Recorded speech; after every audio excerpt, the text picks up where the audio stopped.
Hey, what's up you guys? It's Dorothy and welcome back to my channel. If you're new here, don't forget to give this video a big thumbs up, comment down below what you want to see in the future, click that subscribe button, and don't forget to turn on my post notifications. That way you guys get notified whenever I post any kind of video. In today's video, we are going to go into part 2 of As Good as Dead by Holly Jackson. So let's get right into this. This video may contain sensitive topics and foul language. If you do not wish to continue, please click off of the video now. You have been warned. The idea started small and simple. What if, then kept growing and growing, gorging itself on Pip's attention until it was all she could think of. "Oh my God," she hissed. And again louder. "Oh my God." "What?" Robbie asked instinctively, checking over his shoulders. "The car." Pip turned to him. "The car is our fridge.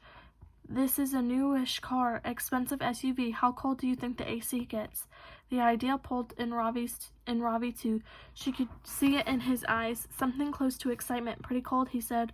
"On the coldest setting, full blast, from all the vents, enclosed space." "Yep, pretty fucking cold," he said with a near smile. "A standard fridge is about 40 degrees. You think we can get it to that?" "How do you know what the standard fridge temperature is?" he asked. "Robbie, I know things. How do you not know by now that I know things?" "Well," Robbie glanced up at the sky and the setting sun. "It's kind of chilly out tonight. Can't be more than 60 degrees outside, 65 at most. So if we just need the car to cool by 20 degrees or so, yeah, I'd say that's feasible." A shift in Pip's ribcage, a feeling of relief that opened out of her chest, gave a little more space to breathe. They could do this. They might actually do this. Play God. Bring a man back to life for a few hours so another could kill him. And she said, when we get back here later, turn on the heaters to the hottest setting, full blast." Robbie took over the sentence for her, speaking fast. "Bring his body temperature back up." Pip finished it. Robbie nodded, eyes darting left to right, and he ran through his head again. "Yes, this is going to work, Pip. You're going to be okay." She just might, but they hadn't even started yet, and the time was ticking away from them. "Remember the last time we did this?" Robbie asked her, pulling on the pair of work gloves he'd found in the office building in a closet full of spare uniform parts bearing the company logo. "Moved a dead body?" Pip asked, clapping her gloves together, small clumps of mud disintegrating into dust before her eyes. "No, we haven't actually done that before," Robbie sniffed. "I meant the last time we wore gardening gloves to commit a crime, breaking and entering into the Bell's house." "His house?" He nodded back in the direction of the chemical storeroom. He drew off. "Don't," Pip told him, giving him a stern look. "What?" "You're going to make that escalated quickly," joked Robbie. "I can always tell." "I forgot," he said. "You know things."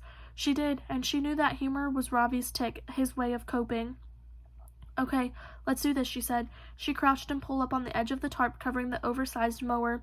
The black plastic wrinkled, and she threw it up and over the machine, Robbie dragging it off from the other side. It came free, and Robbie folded it up roughly in his arms. Pip guided him out of the large room, back into the chemical storeroom, the weed killer fumes still strong, a headache starting to make itself known. Robbie laid the tarp out over the concrete beside John's body, avoiding the blood.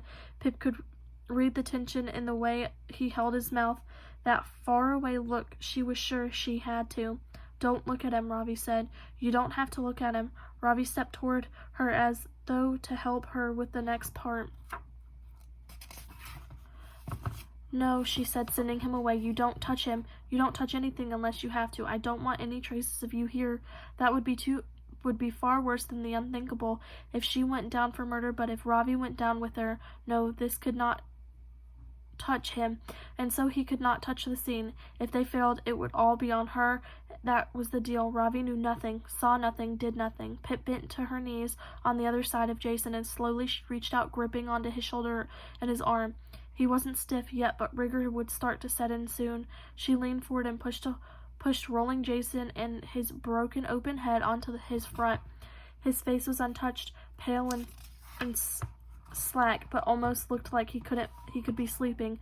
Pip reset her grip and rolled him again, face down on the edge of the tarp, and again face up in the middle. She said okay, pulling up on one side of the tarp and wrapping it over him. Robbie did the same on the other side. It was gone tidied away. The remnants of the DT killer, just a dark red puddle and a rolled-up tarp. He needs to be lying on his back in the car for lividity, Pip said, positioning herself where Jason's shoulder should be. And then when we come back, we turn him onto his front. The blood will resettle, make it look like those hours never happened. Yeah, okay, Robbie nodded, bending down and gripping onto Jason's ankles through the tarp. 1, 2, 3, lift. He was heavy, too heavy. Pip's grip under his shoulders, awkward, though the sheet of plastic, but together they had him, walking slowly out the metal door, Robbie moving backward, glancing down to check he wasn't trekking through the blood. The gentle hum of an engine greeted them outside. They already had Jason's car up and running, the air conditioning on the coldest setting, every vent in the car opened fully, doors closed to keep it in the chill. Ravi had found some ice packs in the freezer in the office building, presumably for workplace accidents, but now they were scattered around the inside of the car, close to the vents, cooling it even more.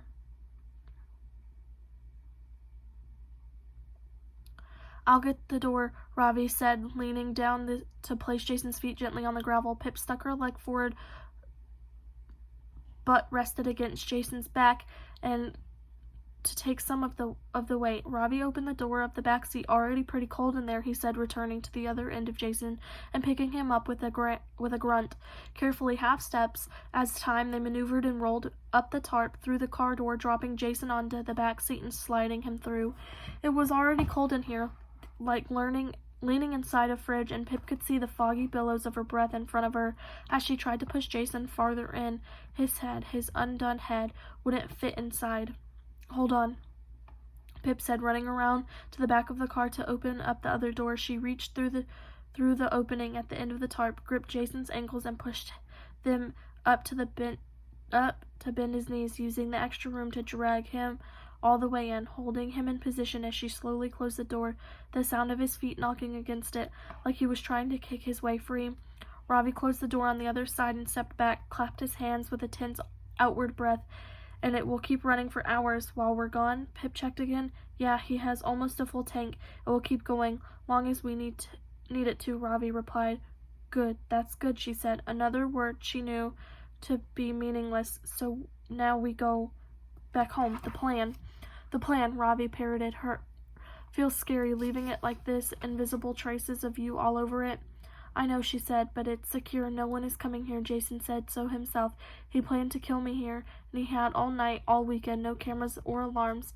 So we have the same, everything will be the same when we get back, and then we remove those traces, plant new ones. She glanced through the car window as it rolled up tarp and the dead man inside, who wasn't dead yet. Not if everything worked out. Ravi removed his gloves. You're taking your backpack? Yes, Pip said, pulling her gloves off, too, placing them and Ravi's inside her unzipped bag. Her duct tape binds were in here, too, removed from the storeroom, ankles, wrist, unwound mask with her ripped out hair. And you have everything in there, everything you came with. Yes, it's all here, she said, zipping it up. Everything I packed in it this afternoon. Now the gloves, the used duct tape, Jason's burner phone. I've left nothing behind. And the hammer? Ravi asked. That can stay here. She straightened up, shouldering the bag.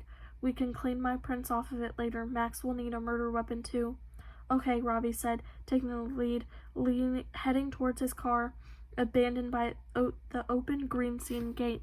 Let's go home. That's the end of chapter 31. I will see you guys in the next video. Bye!